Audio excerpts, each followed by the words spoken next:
now it is time to go to our review of X Factor #1, Baptism by Fire.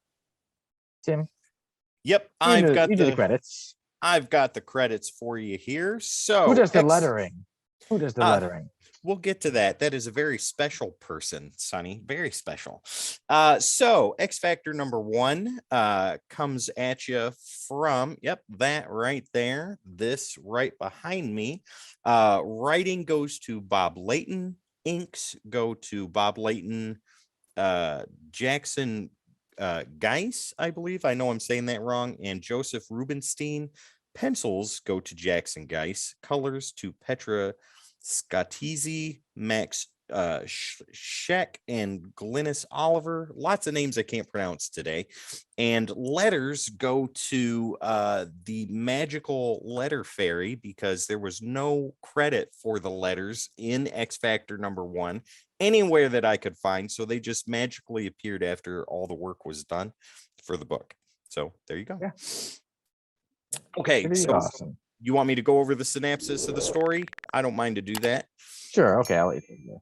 Okay, so with X Factor #1, it starts off in Alaska, and you have Scott Summers and Madeline Pryor living together, raising their baby, Nathan, right?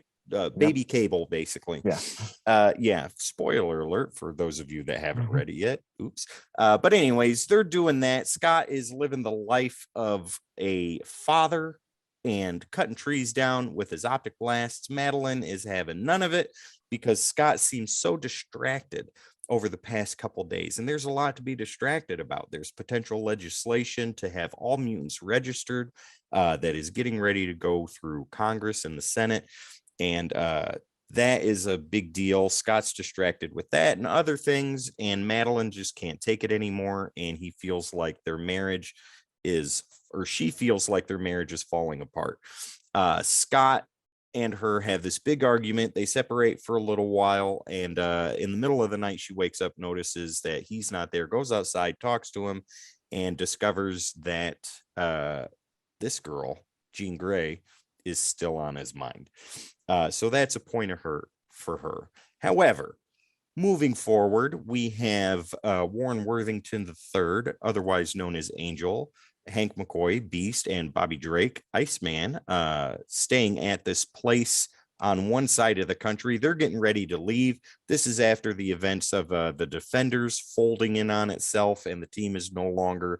So Warren has given up being a superhero. Hank is trying to live the life of a professor, and Bobby is going to go work for some accounting division. They're trying to live normal lives. Superherodom is behind them.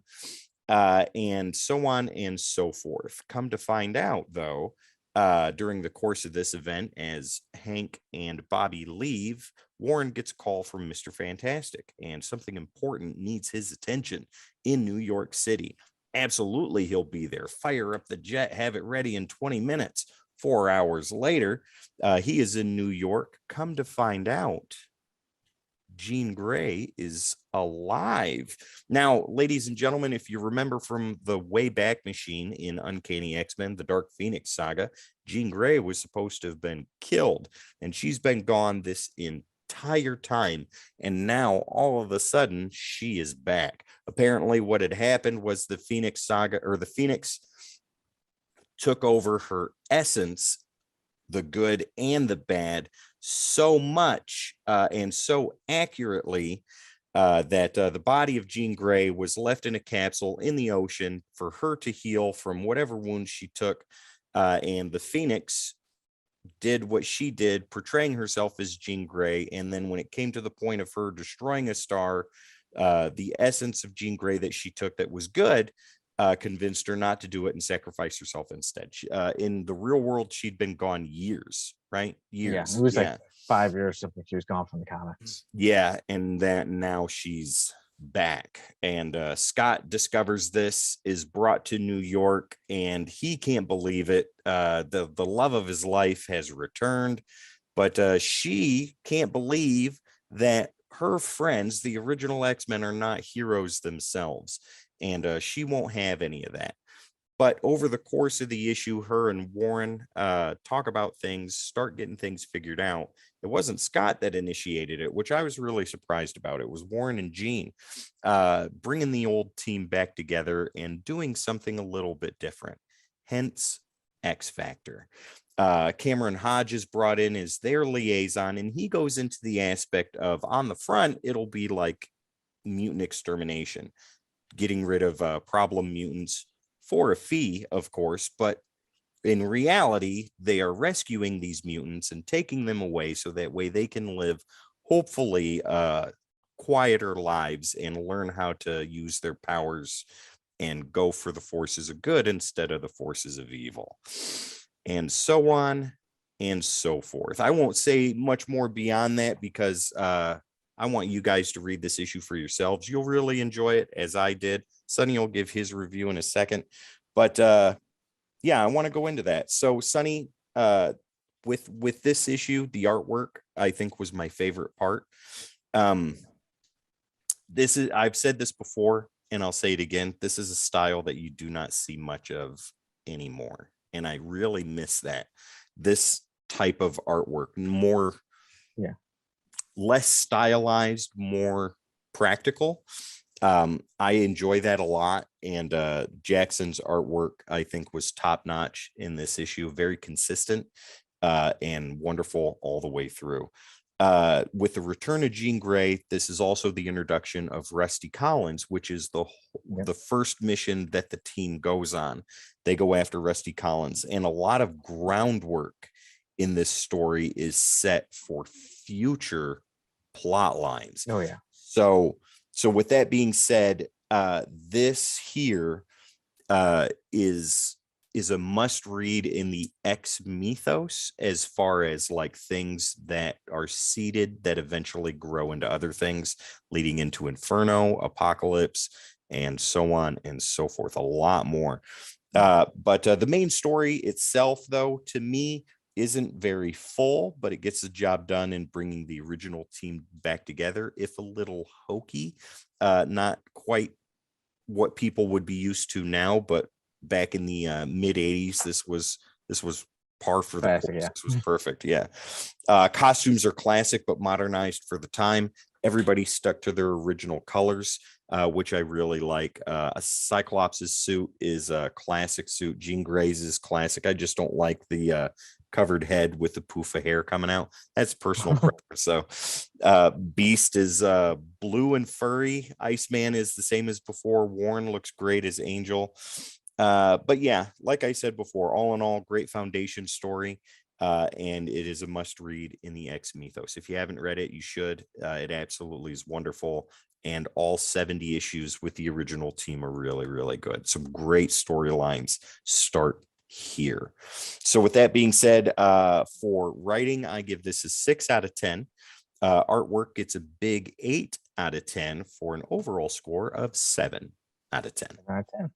Okay, so like I say, Tim says good. For me, actually, you were going over a lot of it. So the story, and like we said, it brought back, I think the big thing is it brought back the original team of the X-Men, which who had not been together for a very long time. And like I said, it was Jean Grey's return, and she had been gone from the comics for like 5 years around. And then when you find out that, like I said, it was actually Phoenix who had taken over, so that means Jean Grey herself was gone even longer. They're doing many issues. Basically, like the whole Dark Phoenix saga, everything like that was not this Jean Grey. Nope. And for me, with this comic, the little story behind it is I saw this thing called an Essential. Oh, there's a lot of comic books in there. So I get it, and then I open it, and it is black and white. You know why they did that?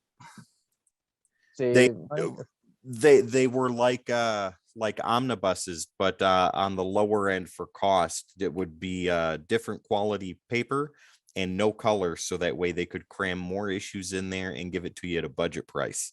Yeah, because that's how I noticed that was too good to be true. So the price, I mean, when I first opened it, I was like, this is in black and white. And I thought, okay, still give it a try.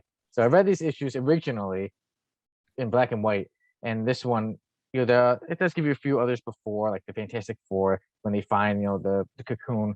But this one, this is where the story obviously we got going. And this is where X Factor #1.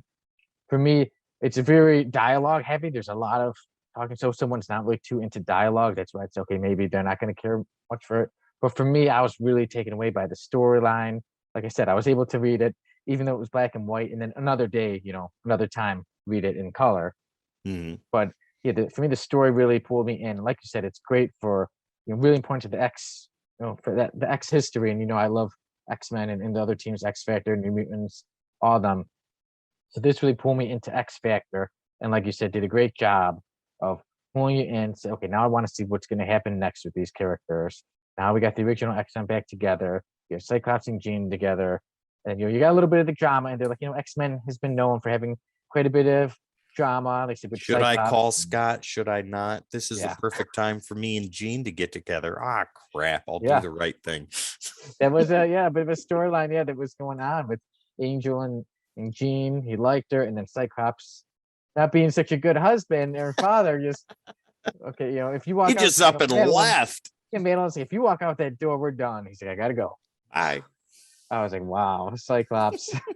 Not a cool move, man. I can understand. Like I said, he's always loved Jean, but he just completely left Madeline. So if you read like Inferno, this is something that you might be like, okay, now I understand Madeline a little more as to why she why would be a she. little bit mad. Yeah, exactly. Because then yeah, issues would go by and there was like no mention. Whatever Yeah. happened to her, yeah. But even to like I said, the Rusty Collins story that brought him in, and like you said, how X Factor, like they get him and then say, okay, we're not really here to exterminate you or anything. Yeah. For me, I love this issue just based on mostly the story, like the artwork. When I got to read it in color, I was like, wow, the artwork is really good. Yeah. That I have been That's missing why out. color makes a difference, ladies and gentlemen. It does, yeah. But yeah, for me, this is one that got me really started X Factor, and X Factor is one of my favorite comics.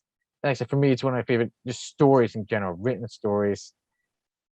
Me, a 10 out of 10. For me, this is one of my favorite single issues, X Factor #1. If you're an X-Men fan, you're a fan of anything X, I do definitely recommend X Factor #1. So for me, it's Right yeah, one of my favorite on. single issues.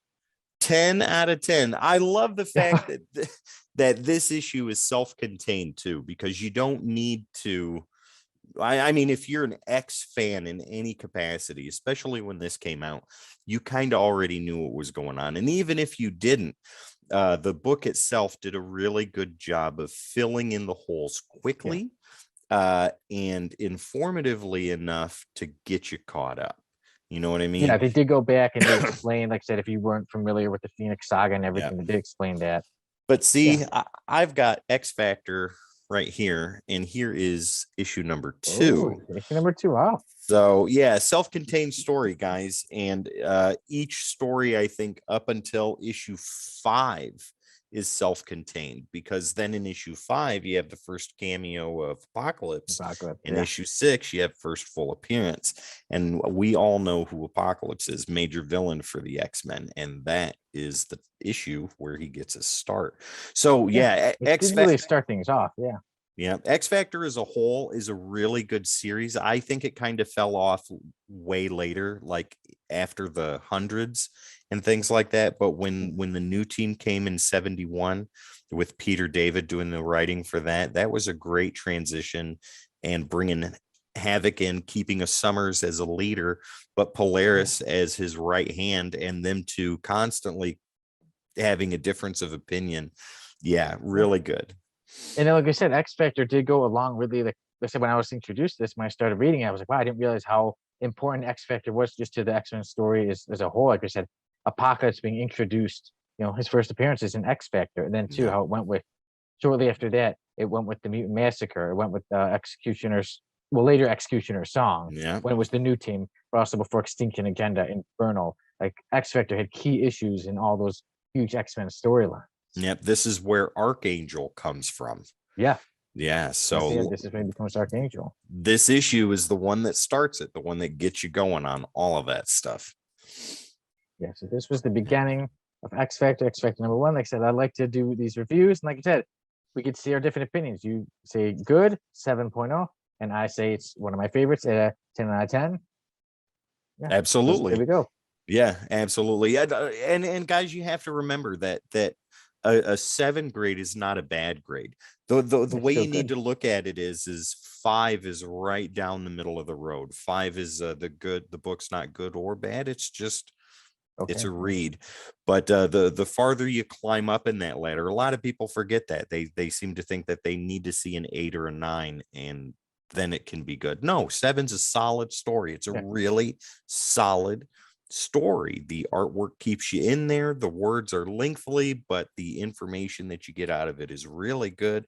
I would recommend this to anybody if they get tired of reading the main X title. Go to X Factor, read X Factor. Self-contained stories, really separate from Xavier's school and stuff like that. The original team in the modern day at that time doing their thing. Absolutely.